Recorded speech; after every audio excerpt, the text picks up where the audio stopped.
के पास है, मिलने को ये दिल बेकरार है, सिग्मा में पूरा चाप के।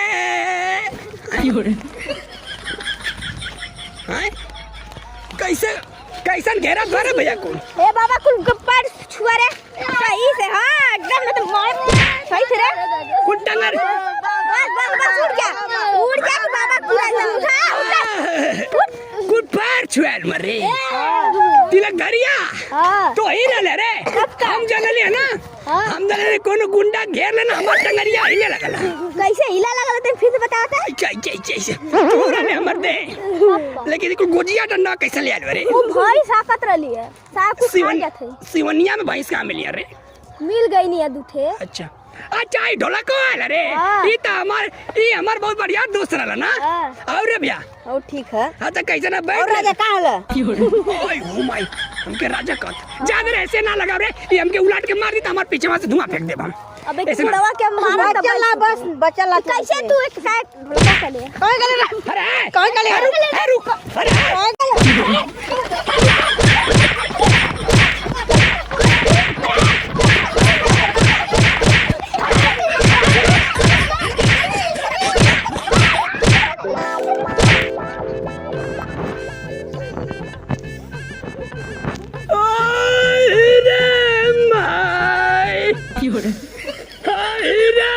भैया हम डहरिया पल्ले। अरे बाबूजी का भयल?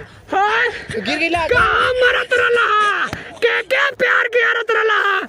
अरे भैया हम आवत रलिए ना, हाँ तो बोले कुल तिलक धरिया गैंग बना के आला। अच्छा हमके डाउट भला हाँ। क्यों कुल हमके मारे आलू। अच्छा हम जैसे ही लिए ना कुल घेरे लगना। अच्छा घेरे के बाद तले कुल देख लिया मोटका भी रहला। अच्छा ढोलकवा रहला। हाँ अरे भैया तब लोग हमारे पैर पकड़ लेना। हाँ फिर हम कहले कि ना मरियन को। हाँ। लेकिन तले तिलक धरिया हमके गुजिया से नरे हाँ। ये रहला। हाँ। अच्छा सही से मल्ला था। हाँ फिर मरना कुल है तू ना मरला का? अरे कुल ढेर गैंग बना के आलन, पूरा गस्तिया आ गई रे भैया।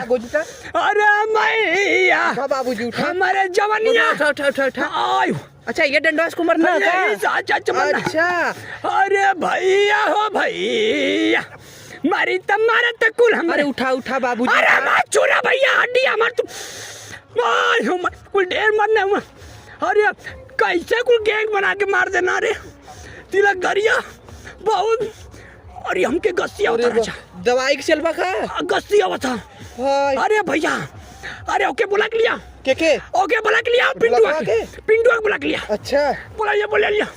अरे भैया चल अरे पिंडुआ को बुला लिया।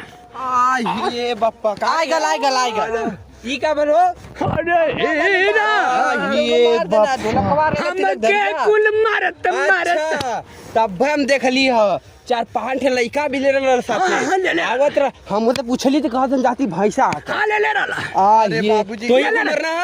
अरे कुल घेरा की गिर गयल हूं। अरे तो सारे तोके मारेगे ना। अरे कुल ढेर रहना है तेती कुल ना कुल घेरा बना के है अरे भैया भजले रहता कुल पजरे हिले ना रे क्या हुआ कि का हुआ हम तोके आवेगे ना। अरे अंकल लिए पता रही हम अपने माई के खोजे गलला। अरे राजा कह के हम पिटा गेले गदाम थे हमारा सारे थे बाबूजी चली गए। अरे भैया मारा हमारा आगे का इंजन पीछे के देना ये बप्पा पूरा हच्चा मरना। भाई को देखा धोतिया है उठावा चल लइका हुआ मार। चला पिंटू घरे लेके चला हमारे जवानी है। उठा अरे बाबूजी टंगारिया टूट गई। अरे ऐसे उठा ले ऐसे। अरे ऐसे अरे बाबूजी बुढ़ौती में सब इतना गड़ू है वो जवानी में कितना गड़ू रहा। अरे बा ना चल पाई बाबा अब हम ना बचम। हमारा आखिरी ख्वाहिश होगा 4 चक्का ही आवे खोले जाए। अब हम ना बचम। ना एक से हथवा से उठा के ले हम क्या डंडा लगा रहा है ना। हम चल डंडा लेके पास चले नहीं मारत राजा कुल आगे का इंजन पीछे कहीं नहीं हीरा। कहानी न बाबूजी की तिलक धरिया के फेरे में मत पड़ा तो मरवा देलस ना। अपने आजी बाबा के अरे बाबू हम पता रही गाल लिया।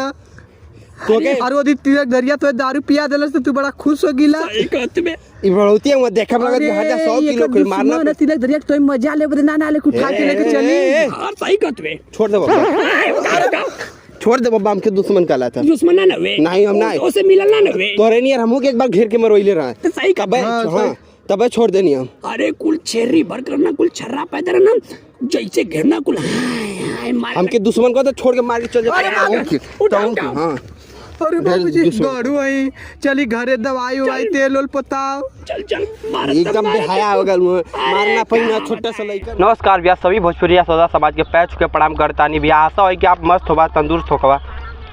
आज आप देखबे कहीं कि तिलक दरिया हमारे बाबूजी के मरवा दिलस लेकिन ऐसा ना करे थे। हमारे बाबूजी इतना बूढ़ रहना कि उनका गोड़ हाथ कुल टूट गल अब उनके हॉस्पिटल ले जाए कोई बूढ़ पुरनिया रहने भैया ऐसा ना करे के चाहिए। तो चला ताली भैया आज के वीडियो में बस इतना ही। आप लोग का सपोर्ट कृपा रही तो ऐसे भी अच्छा वीडियो बनावे के कोशिश करल जाए भैया। Bye bye Tata.